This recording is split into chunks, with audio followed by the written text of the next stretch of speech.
Latur bus stand समोर लोखंडी कोयता व छऱ्याची बंदूक घेऊन दहशत भीती पसरवणाऱ्या युवकाला गांधी चौक पोलिसांनी केलं अटॅक। याबाबत अधिक माहिती अशी की 21/9/2025 रोजी पोलीस स्टेशन गांधी चौकी हद्दीत मधील बस स्थानक व गंजगोलाई परिसरामध्ये एक तरुण लाल रंगाच्या मोटरसायकल व बंदूक आणि लोखंडी कोयता घेऊन सार्वजनिक ठिकाणी दहशत माजत होता।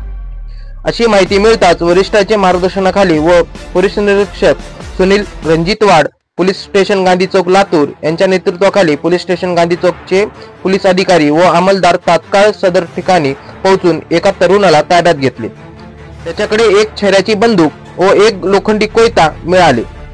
सदरची तरुणाला नाव फारुख इब्राहिम शेख, वय 36, राहणारा वीर हनुमंतवाडी कव्वा नाका असे आहे।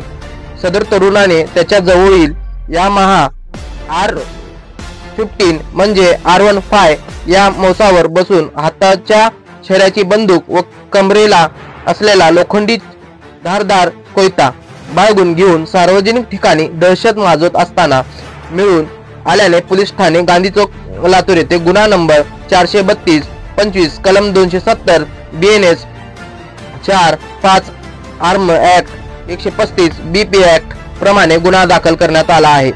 सदरील कामगिरी पोलीस अधीक्षक श्री अमोल तांबे, अपर पोलीस अधीक्षक श्री मंगेश चव्हाण, उपविभागीय पोलीस अधिकारी लातूर शहर समीर सिंह साळवे यांच्या मार्गदर्शनाखाली पोलीस ठाणे गांधी चौकचे पोलीस निरीक्षक सुनील रणजितवाड यांच्या नेतृत्वात पोलीस उपनिरीक्षक गणेश चिते, अमर केंद्रे, निखिल पवार, पोलीस अंमलदार रविसन जाधव, संतोष गिरी, सचिन चंद्र पाटले, श्री शिवा बांडुळे बेंबळे यांनी हे कामगिरी केली आहे।